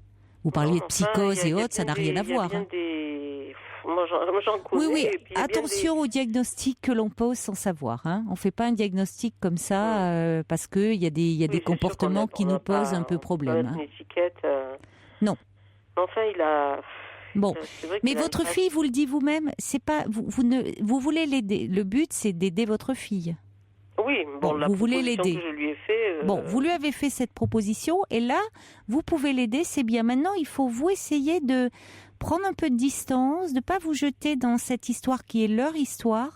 Elle sait qu'elle peut faire appel à vous s'il y a un souci, mais vous aiderez d'autant mieux votre fille que vous n'allez pas trop vous impliquer dans ce qui relève de leur histoire. C'est pour ça que je vous ai appelé ce soir, parce que je me trouvais intrusive, trop intrusive. Bon, aujourd'hui, j'ai résisté, je l'ai pas appelée. C'est elle qui m'a envoyé des textos pour me dire de ne pas m'inquiéter. Et oui, parce que du coup, elle est amenée, en plus de ce qu'elle vit et qui est difficile, cette séparation qui doit aussi quand même la préoccuper, c'est toujours une épreuve à traverser. Si en plus elle se doit de vous rassurer, ça va faire un peu lourd, voyez. Donc il ne faut pas que vous soyez, même si... Elle a déjà donné. Voilà, donc... alors d'autant plus. Donc, voyez, là, elle est préoccupée parce que de vous rassurer. Donc, il faut que vous soyez un soutien pour elle et pas un poids avec vos angoisses. Bien, surtout qu'elle a été présente quand j'ai eu des soucis, moi aussi. Donc, elle a déjà donné. Donc, c'est vrai qu'il faut que je la voilà, lâche. que vous elle vous dit qu'elle fait face, qu'elle gère. Vous pouvez l'écouter, mais qu'elle fait face, que elle pense que jusqu'à mi-juin, c'est tout à fait jouable. Et si jamais la situation n'évoluait pas comme elle le souhaite, qu'il y ait trop de tension entre eux, elle sait qu'elle peut venir chez vous, que votre porte est ouverte. Oui. Donc en ça, vous êtes très aidante et très soutenante pour elle, voyez. Après, c'est vrai que vous avez raison, si vous, parce que vous êtes inquiète, posez trop de questions, ça peut être un peu lourd pour elle, parce qu'elle va devoir à la fois gérer ce qu'elle a à gérer dans son couple, les tensions, les accusations, les reproches et autres, et en plus vous rassurer de l'autre côté. Bon. Oui, sachant que je suis elle a son bébé, là. Très inquiète déjà, c'est vrai qu'il ne faut pas que j'en rajoute. Non. Ouais. Non, faites-lui confiance. Elle sait où elle va, vous voyez, elle n'est pas engluée dans cette relation. À un moment, ça ne lui convenait plus, elle sait y mettre un terme. Ouais. Donc elle a des ressources, votre fille. Oui, elle a des ressources, mais je sais qu'elle est très forte, je sais qu'elle est capable de gérer seule. Voilà. Bon, ce qu'il y a, c'est il y a le petit au milieu et elle dit que son compagnon se sert du gamin aussi pour lui. Enfin, il fait tout à côté de la plaque, quoi. Bon.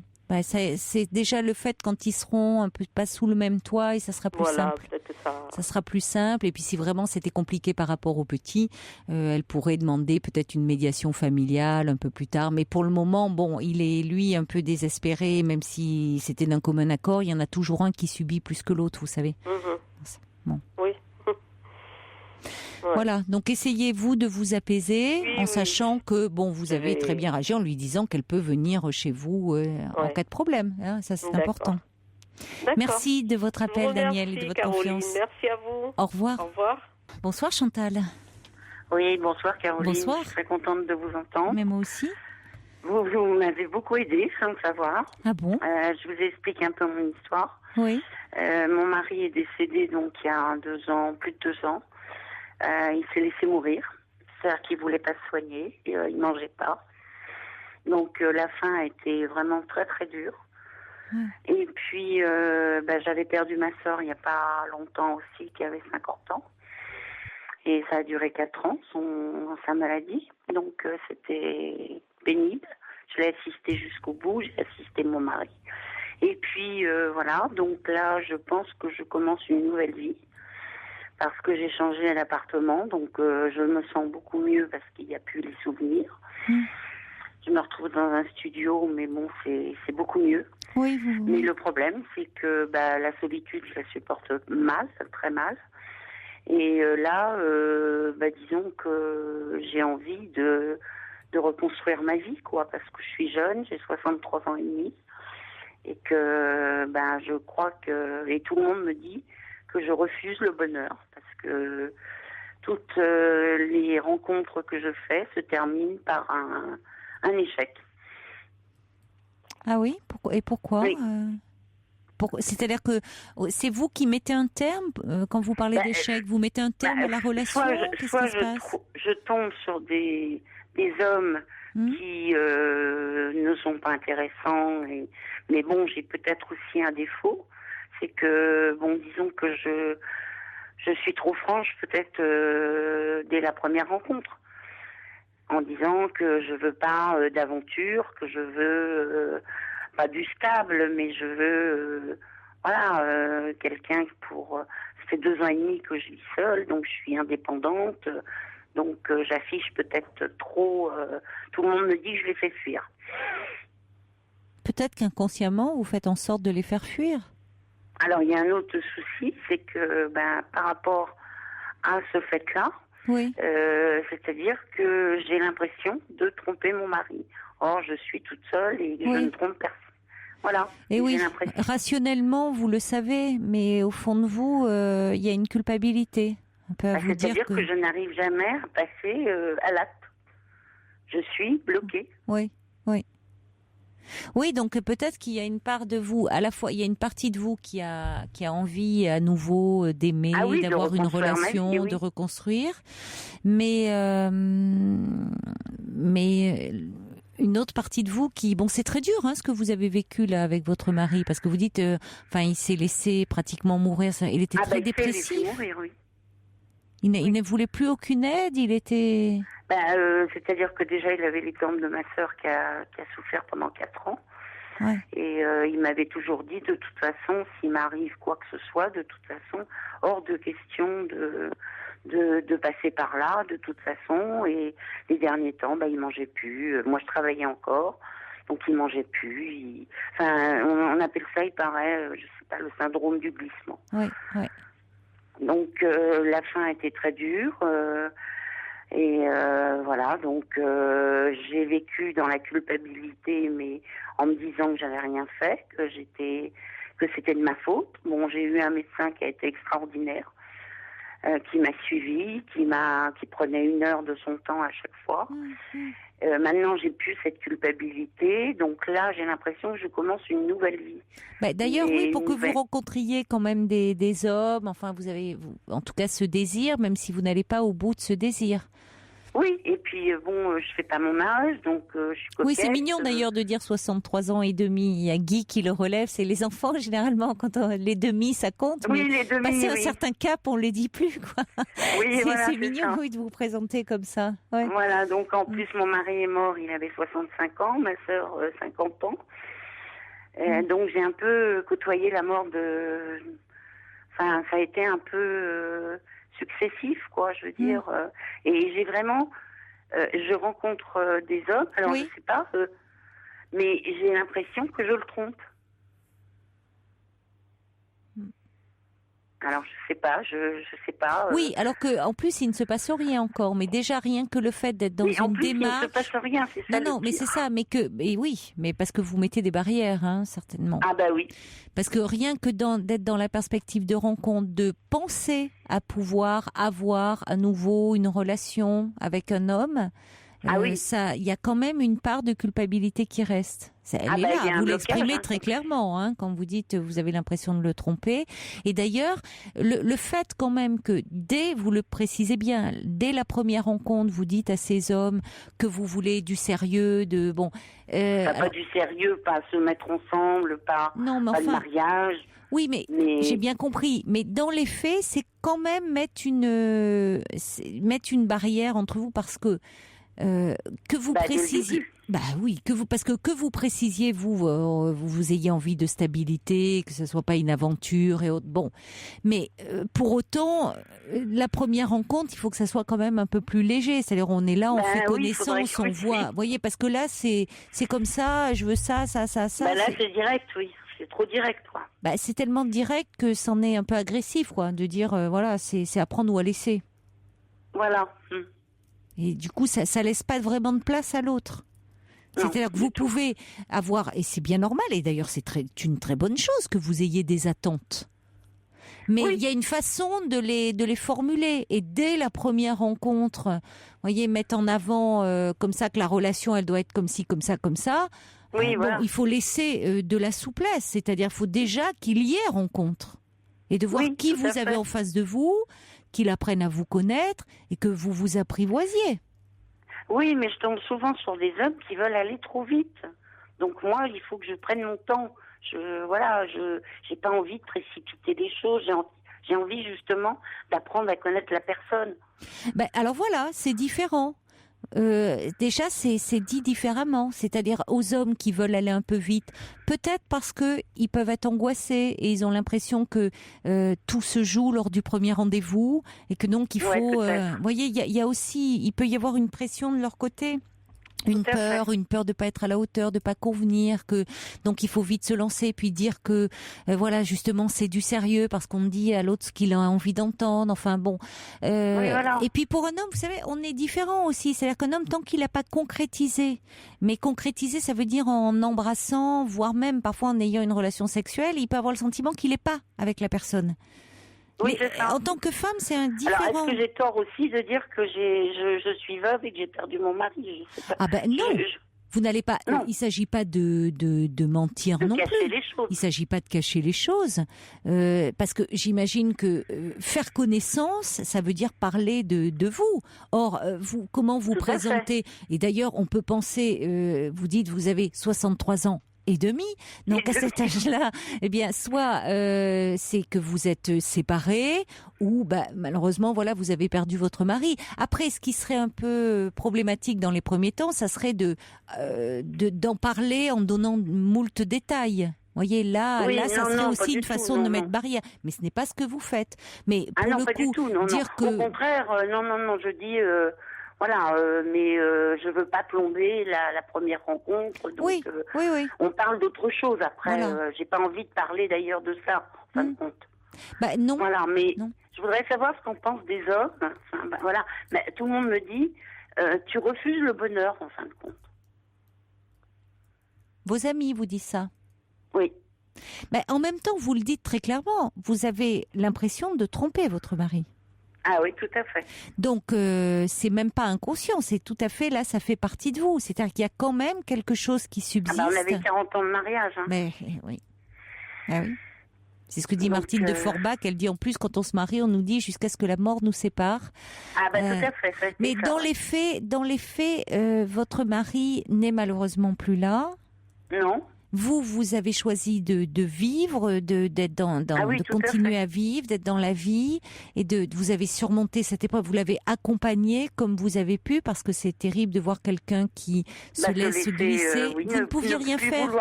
Ben oui, mais vous ne pouviez pas lui insuffler cette envie de vivre si lui n'avait plus. Il n'avait plus envie de vivre. Non. Donc il y a quelque chose c'est terriblement déprimant, c'est terriblement triste de voir. Donc il y a toute cette peine, mais que semble-t-il vous avez pu être accompagné, en parler. J'étais bien accompagnée. Donc ça c'est important. Maintenant, dans les faits, vous restez. Cette histoire d'amour, ces 40 ans que vous avez vécu avec votre mari, vous ne les effacez pas. Il ne s'agit pas d'effacer ce que vous avez vécu, ni les souvenirs que vous avez avec lui. Simplement, c'est vous accorder le droit d'avoir une histoire, d'être à nouveau, de pouvoir partager des moments de tendresse, de complicité, d'être à nouveau dans le partage, parce que vous, c'est là où, même quand on aime l'autre, on peut pas l'accompagner jusqu'à quand, si vous voulez, vous n'étiez pas dans la fusion au point de, parce que lui ne voulait plus vivre, vous alliez le suivre. Ben non, même si vous l'aimiez. Vous voyez, il y a quand même c'est pas mon caractère. Mais non, Donc, vous êtes là, vous êtes en vie, et je veux dire, vous avez le droit d'avoir, dans cette vie, de vouloir partager à nouveau, avoir des moments de complicité, d'échange, de partage, une histoire, une belle histoire avec quelqu'un. Oui, sereine. Oui, voilà, et qui n'enlève rien, puisque personne ne pourra vous enlever ce que vous avez vécu avec votre mari. Mais non, mais c'est ce que me dit mon amie... très proche, elle me dit, mais de toute façon, tu ne l'oublieras jamais. Mais jamais, il ne s'agit pas d'oublier. Et il ne s'agit pas même d'oublier les moments heureux que vous avez ensemble. Bon, maintenant, vous dites bien qu'une intimité, ça se construit. Me fait peur. Oui, certainement que vous avez peur. Et c'est bien compréhensible. Mais si vous voulez, peut-être que votre peur, elle est à la hauteur de votre désir aussi. Parce qu'en même temps, vous avez quand même, vous faites des rencontres, vous êtes dans cette démarche-là. Alors après, quand les hommes vous disent ils veulent aller trop vite, peut-être parce que eux sont pleins de peur. Je sais pas, les hommes que vous avez rencontrés, ils étaient séparés, ils étaient veufs, qu'est-ce que... Bon, il y en a un qui est divorcé, un qui est pas marié, voilà, mais ça tourne toujours court, quoi. Enfin, en fin de compte, ça tourne court. Donc, je pense que ça vient de moi. Bon, alors, peut-être pas à chaque fois, parce qu'il peut y avoir aussi, je ne sais pas comment vous les rencontrez, ces hommes, une part d'eux qui ne se sent pas prêts. C'est pas par Internet, c'est le hasard. D'accord, bon. Mais enfin, voyez, alors d'autant plus si c'est le hasard, ça veut dire qu'il y a vraiment une partie de vous qui a envie de rencontrer. Hein, parce qu'on ne rencontre pas tant que ça par hasard. C'est eux qui me draguent, qui me font la cour. Oui, mais c'est qu'il y a une partie de vous qui est dans cette dimension-là. Donc, je sais pas ce qu'en pensent les hommes. Alors, je sais pas, on pourrait leur demander au 3921 qu'ils nous appellent, mais qu'ils en pensent par rapport à quoi? Qu'est-ce que vous voudriez savoir? Parce que ça va pas régler votre problème le sentiment de tromper votre mari. Je peux pas décemment demander, quand ça tourne court, à un homme de dire mais pourquoi, est-ce que ça vient de moi? Si, vous pouvez demander. Je peux? Vous pouvez demander parce que peut-être... Alors, ça ne veut pas dire qu'il vous dira réellement la vérité. La vérité. Mais vous pouvez demander qu'est-ce qui fait que... Si lui vous intéressait, pourquoi il n'y a pas de suite? Parce qu'après tout, ça peut vous amener un peu à réfléchir. C'est déjà une bonne chose que vous réfléchissiez sur l'attitude que vous avez, où vous pouvez induire un comportement. Oui, ça s'entend, vous êtes dans l'introspection. Donc ça va vous permettre d'avancer, parce que vous ne mettez pas ça que sur le dos des hommes en disant, voilà, c'est ce qu'ils veulent pas. Non. Vous vous interrogez sur vous. Alors, il y a parfois où ça peut venir de vous, mais parfois d'eux aussi. Hein. C'est pas non plus... à la limite, je me sens presque responsable à chaque fois. Oui, mais vous vous sentez responsable comme vous vous sentiez responsable du fait que votre mari ne veuille plus vivre. Oui, voilà. Vous vous sentez peut-être un peu trop responsable, y compris de choses qui ne dépendent pas que de vous. En tout cas, pour votre mari, ça ne dépendait pas de vous. Et dans les rencontres que vous avez pu faire jusqu'à présent par hasard, il y a peut-être des hommes qui voulaient quelque chose de plus léger, d'une aventure, le fait d'avoir dit que vous êtes veuve, qu'aujourd'hui maintenant vous voulez vraiment quelque chose de plus sérieux, de stabilité, même si vous ne vivez pas ensemble. Eux ne l'envisageaient peut-être pas d'emblée sur ce mode-là. Il y en a peut-être qui vous leur plaisait, mais ils ont pas réglé eux-mêmes des choses de leur côté. Enfin, vous voyez, il n'y a pas non plus que vous. Non. Mais vous pouvez, alors ça ne veut pas dire que vous aurez forcément, parce que une réponse. La réponse, en tout cas, que vous souhaitez, qui vous permettra d'avancer, parce que parfois d'ailleurs, ils savent pas. Enfin, il y en a peut-être qui le disent, mais parfois certains ont plus de tact et vont pas vous dire, oui, c'est vrai, tu me fais fuir, vous m'avez fait fuir. Oui. Mais vous pourriez dire, mais vous pourriez dire, parce que ça, vous pourrez leur demander, dire qu'est-ce qui s'est pas bien passé, parce que ça m'aiderait peut-être à avancer, à comprendre. Vous pouvez le demander. Oui, tout à fait. Vous pouvez le demander, parce que on peut demander aux hommes là qui vous écoutent sur Europe 1, mais ils vont pas vous donner des réponses comme ça universelles. Non, bien sûr. Alors il y a Sergio, qui vous écoute et qui envoie un petit SMS en disant c'est vrai que d'entrée beaucoup d'attentes peuvent faire fuir. Un peu de légèreté serait bienvenue. Ça fait peur. C'est-à-dire que déjà, on peut se dire quelqu'un qui est veuf, et puis c'est récent en plus, 2 ans et demi. On peut dire que vous avez quelque chose, que il y a le poids du mari, quand même, qui est même de l'absent. Ça peut être lourd en se disant oh là là, si elle était très attachée à son mari, et ça doit se sentir quand vous parlez de lui, je vais pas être à la hauteur. Je vais pas être à la hauteur. Donc en même temps, il faut dire, ça veut dire qu'il faut qu'ils sentent aussi, les hommes ils fuient parfois parce qu'ils sentent qu'il n'y a pas d'ouverture au fond.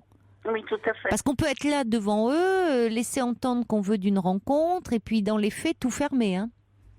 Oui. Et ils le perçoivent très bien. C'est-à-dire qu'ils vont plus loin s'il y a une perche de tendu, s'il y a quelque chose qui reste ouvert. Oui, mais par exemple, là, j'ai connu quelqu'un et qui était seul, qui était pas marié, et c'était quand il voulait, quand il pouvait, voilà, il me faisait tourner en rond, quoi. Donc non, moi je. Non, là, vous voyez bien que ça ne vient pas de vous.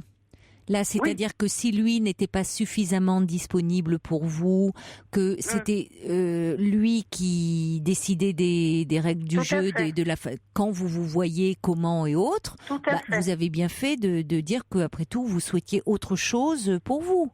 Et que vous alliez mieux que d'attendre comme ça. Je l'ai dit franchement, quoi. J'ai dit que c'était pas ça que je... mais vous avez, on sent que vous êtes quelqu'un de droit, de franc, voilà. Donc, trop franc, peut-être. Je sais pas, c'est dans la façon de dire ou de laisser venir, oser aussi donnez-vous du temps finalement? Oui, c'est ça, je crois. Ce que vous dites, quand vous dites qu'ils vont trop vite, qu'ils veulent aller trop vite, peut-être vous pouvez leur dire que vous avez besoin de prendre un peu votre temps et le temps de ces premiers moments de découverte qui sont assez délicieux. Et qu'une intimité, ça prend du temps pour se créer. Oui, puis il faut se connaître, je sais pas, il faut... Mais je vous dis, souvent les hommes ont besoin qu'il y ait quelque chose de concret qui se passe, où ils se sentent qu'ils peuvent dire oui, je suis avec elle. Vous voyez, parce que sinon, si c'est pas passé quelque chose, même embrasser et autres, ils sont pas forcément, ceux qui sont pas très sûrs d'eux, ils peuvent se dire, elle va m'échapper. Bah, j'ai déjà embrassé, oui, mais voilà. Après, voilà. Moi, je pense que après, j'ai très peur, quoi. Voilà. Ben, vous pouvez le dire. Si quelqu'un, un homme qui serait suffisamment fin et intelligent peut très bien comprendre qu'après 40 ans de vie commune, ça fait 2 ans que vous avez perdu votre mari, que d'être à nouveau dans une intimité amoureuse avec quelqu'un et une intimité affective, physique, ça donne un peu le vertige, qu'à la fois vous en avez envie, mais qu'en même temps ça vous fait peur. Et je veux dire, quelqu'un de suffisamment fin pourra vous laisser le temps, qui d'ailleurs peut-être ne sera pas aussi long que vous le pensez, parce que on peut se laisser prendre aussi à ce jeu de la séduction qui est assez délicieux, et puis vous sentir aussi proche de quelqu'un, et qui fait que les choses se font assez naturellement, parce que même si cette personne vous la connaissez depuis peu de temps, vous vous sentez proche, vous avez plein d'affinités. Bah, disons que là, je suis amoureuse folle de quelqu'un, mais qui... Ah ben vous ne l'avez pas dit ça. Oui. Il n'y a pas forcément la réciproque. C'est pas moi qui vais... Bon, il y a une attirance, mais je veux dire, c'est pas moi qui vais draguer, qui vais dire... voilà, bon, il y a une complicité... Oui, mais vous voyez, vous... Ah oui. Bon, il est libre, cet homme? Oui, il est divorcé. Ben, non, mais draguer, ça dépend ce que vous entendez par draguer. Mais vous savez, les hommes, ils font aussi le premier pas s'ils sentent qu'on leur donne la possibilité de le faire. Après, ils acceptent ce code-là de dire, bon, d'accord, j'y vais, mais il faut aussi qu'ils sentent une invitation. Qui peut être, c'est pas forcément en parole, ça peut être dans une attitude, dans une gestuelle, dans un sourire, vous voyez? C'est dans une façon d'être. De toute façon, il y a une complicité, ça c'est déjà qui s'est établi, ça c'est tout à fait certain. Bon. Aussi bien on est sur la même longueur d'onde, on parle des mêmes choses, on pas forcément plus de choses, j'évite de parler, voilà, j'évite de parler de mon passé. Oui, mais bien sûr, parce que ça c'est un peu lourd et difficile et dans les premiers temps d'une relation. C'est lourd, quand même. Mais et vous voyez, vous avez déjeuné ensemble, dîné ensemble? Pas encore. On parle beaucoup. On prend des cafés. On parle. Voilà. Vous pouvez lui dire, j'ai vraiment beaucoup de plaisir à être avec vous. Laissez-lui entendre quand même comme ça. Déjà, c'est déjà cette intimité, le fait de parler, c'est aussi ce qui crée une intimité, hein.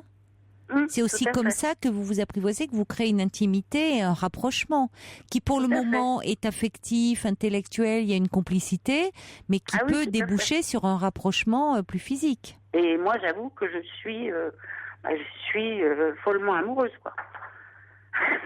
Mais vous pouvez lui dire, je me sens bien quand je suis en votre compagnie, ça me fait beaucoup de bien après tout ce que je viens de traverser. Vous pouvez dire, je me sens plus légère quand je suis avec vous. C'est une façon de donner. Bon, s'il comprend pas, oui, voilà.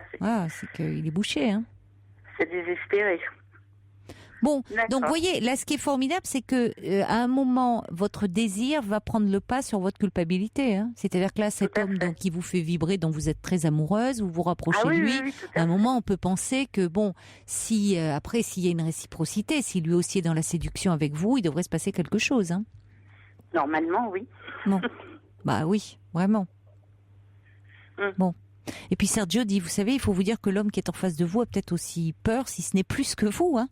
Donc à vous aussi de lui tendre un peu des perches. Voilà. Mais bon, c'est déjà une bonne chose de pouvoir retomber amoureuse. Hein. D'accord. C'est que vous allez beaucoup mieux. Merci beaucoup. Au revoir Merci Chantal beaucoup, et bonne chance alors. Au revoir. Il y a Yannick qui dit mais le fait d'aller vite c'est aussi un peu la faute aux rencontres du net, sélectionner les sites. Mais elle nous disait Chantal qu'elle les rencontrait par hasard. Elle n'allait pas sur internet. Bonsoir Élise. Oui, bonsoir. Caroline. Bonsoir. Ravie de vous avoir. C'est partagé. Voilà, je téléphonais par rapport à une relation amoureuse. Donc, j'ai rencontré quelqu'un il y a 2 ans qui était éperdument amoureux de moi. Donc, j'ai été très...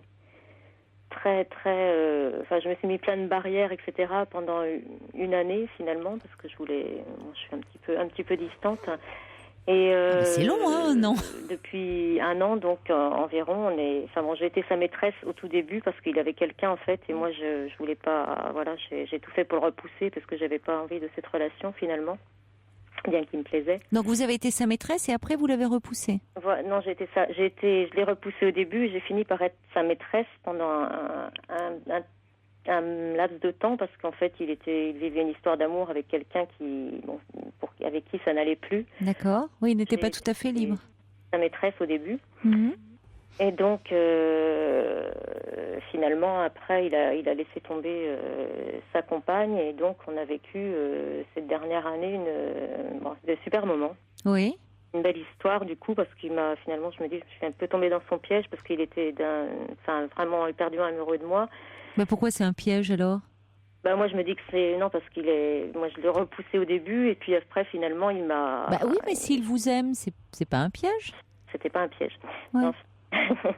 Il m'aimait, oui, sincèrement, je pense. Et bon, du coup, on a vécu cette histoire formidable. Et du coup, c'est vrai que je me suis moi aussi laissée aller finalement parce que je vivais quelque chose de grand, de beau, de bien. Ce qui est pas très naturel chez vous, semble-t-il. C'est ça, non, vous oui, parce que c'est vrai que j'ai eu pas mal j'ai 48 ans, j'ai eu pas mal de rencontres amoureuses et puis des fêtes à chaque fois, quoi. Enfin, des échecs.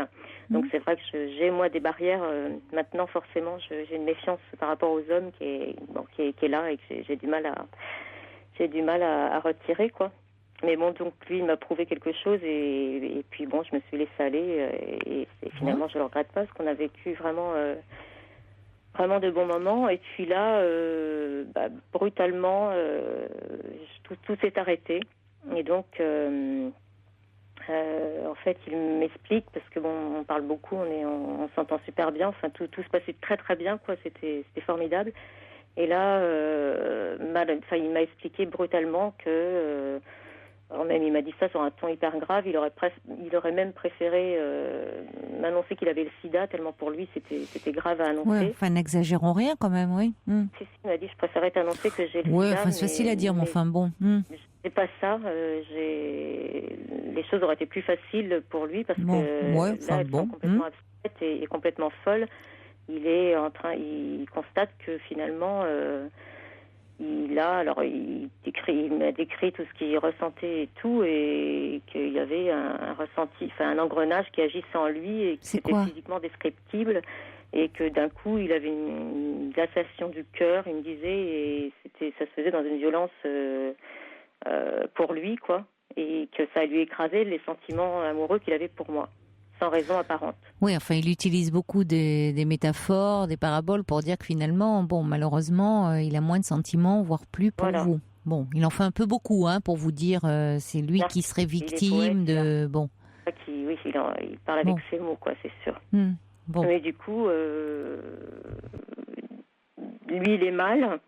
Il est mal parce qu'il se rend compte que, il pense que c'est vraiment c'est pathologique, quoi, et qu'il n'y peut rien. Pour lui, il est en train de m'expliquer que... C'est là qu'il ne peut pas aller au-delà de la passion, il a des sentiments amoureux, il n'y peut rien, quoi, que ses sentiments s'arrêtent. Qu'est-ce qu'il vous dit? Ah oui, c'est ce qu'il me dit, c'est que pour lui, c'est complètement démesuré, que les sentiments amoureux qu'il avait pour moi s'en vont, quoi. s'en vont. Mais c'est pas la première fois qu'il vit ça, c'est-à-dire qu'il vit des sentiments très forts et puis après, d'accord. Voilà, apparemment c'est cyclique. À toutes les relations qu'il a eues, c'était ça. D'accord. Au début, c'est vrai qu'il les derniers temps, il était un petit peu plus absent et tout. Et donc, il m'expliquait qu'il avait voulu justement régler ça lui-même parce qu'il savait que c'était comme d'habitude, en fait. Bon. Il a senti que ses sentiments disparaissaient. Et donc, il a voulu régler ça tout seul, mais là, il se rend compte qu'il est rangé, il se sent coupable de me faire souffrir parce que cette rupture, il peut pas la...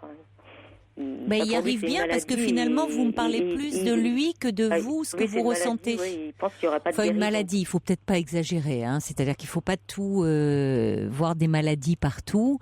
Il a peut-être une difficulté à aimer. En tout cas, bon, il sait pas comment. Il s'en veut de vous faire souffrir en vous annonçant qu'il n'est plus amoureux de vous. Mais il réussit bien puisque finalement vous me parlez plus de lui qui n'irait pas bien, qui serait peut-être malade et autres, que de vous. Alors que pour vous aussi, vous souffrez dans cette situation. Bien sûr, c'est douloureux pour vous. Vous avez mis du temps, vous vous protégiez, et puis voilà, cet homme vous retire son amour. C'est vous qui souffrez là. Enfin, c'est vrai que c'était tellement fort et que là, du coup. Alors là, on est depuis une semaine, donc il m'a beaucoup parlé, il m'a expliqué. Après, je vois qu'il est pas bien. Hein. Mais enfin bon. Je comprends, je lui en veux pas parce que je me dis si c'est vraiment. Si c'est vraiment quoi? J'en sais oui, rien. mais il arrive à vous tourner la tête en vous parlant d'une maladie. Il faut quand même qu'il arrête avec ça, quoi. C'est-à-dire que qu'il soit malheureux, et c'est possible, hein, je ne nie pas ça du tout, qu'il se rende compte que il aimerait bien pouvoir être dans la stabilité, dans la durée, et qu'il n'y parvient pas. Bon, pour autant, il ne faut pas qu'il vous retourne complètement la tête en vous disant je souffre, parce que pour le coup, vous aussi, vous souffrez du fait que lui, il n'arrive pas bien à aimer, quoi. Voyez, donc il faut que vous pensiez à vous maintenant, maintenant qu'il vous a dit ça. Parce que c'est aussi une façon de... parce que certainement, comme il a encore malgré tout beaucoup d'estime, d'affection pour vous, il n'a pas envie de vous faire souffrir. Et donc, il reporte le truc sur lui en disant, tu vois, c'est triste, je vais pas bien, je suis peut-être malade. Bon, après tout, il ira en parler s'il a besoin de comprendre pourquoi il rejoue toujours le même scénario. L'important, c'est vous maintenant. Il cherche des explications, mais là, du coup, et moi, je me dis, est-ce que je dois... là, pour l'instant, moi, depuis une semaine, du coup, moi, je me suis isolée, du coup, je lui donne... je sais que je peux pas l'aider, enfin, j'ai le sentiment de ne pas pouvoir l'aider, de toute façon. Oui, non, vous ne pouvez pas, c'est vrai. Oui, voilà, je me dis, est-ce qu'il faut vraiment le laisser seul face à son problème, entre guillemets à mon avis, je dois rien faire, quoi. Faut que je... Mais vous ne pouvez rien faire, Élise. C'est là où, vous voyez, c'est un peu ambigu, même beaucoup, son attitude, c'est en gros, je suis pas bien, donc il retourne la situation, il se victimise. Il se victimise en disant... alors, encore une fois, il peut être tout à fait sincère parce que ça le rend malheureux, de ces histoires d'amour qu'il ne peut pas concrétiser dans la durée, mais pour autant il y a quelque chose d'assez narcissique dans le fait moi je souffre, vous aussi vous souffrez, donc comme vous dites à un moment qu'est-ce que vous pouvez faire si ce n'est acter que malheureusement on a perdu Élise. Bon, on va passer un petit peu de musique et essayer de la rappeler. Alors, c'est dommage, on n'a pas pu... La libre antenne de Caroline Dublanche. Ah bon je m'interromps. Bon, on n'a pas pu récupérer Élise et c'est bien dommage. Un petit message de First Lisa qui dit il est perturbé cet homme, et certes, mais surtout perturbant pour vous. Et il est important effectivement, Élise, que vous puissiez vous fassiez attention à ne pas vous perdre dans cette histoire, parce que cet homme est perdu. Vous parle de ses difficultés. Bon, c'est certes ok. Il faut que lui se fasse aider éventuellement, mais vous ne pouvez pas l'aider. Il faut que vous aidiez vous en vous disant que vous avez de la valeur et que vous méritez d'être bien traité aussi. Et attention à ne pas trop vous perdre en essayant de comprendre le fonctionnement de cet homme, parce que dans les faits, vous aussi vous souffrez et il faut que vous preniez vraiment soin de vous. Alors un petit mot avant la fin de l'émission pour vous dire que je pars en vacances une petite semaine, donc je serai de retour le 12 mai et que d'ici là je vous laisse entre les mains expertes de Sophie Peters que vous aurez beaucoup de plaisir à retrouver dès dimanche. Et puis un petit message encore d'Ava qui dit cet homme dit je préfère te quitter plutôt que risquer de te faire du mal, ou comment s'éclipser grandit d'un pseudo-sacrifice qui le rend magnanime à vos yeux. Il faut faire un petit peu attention aussi à ça, je trouve qu'il se victimise trop. Je suis d'accord avec vous, Ava. Belle nuit à vous, excellent week-end et à bientôt.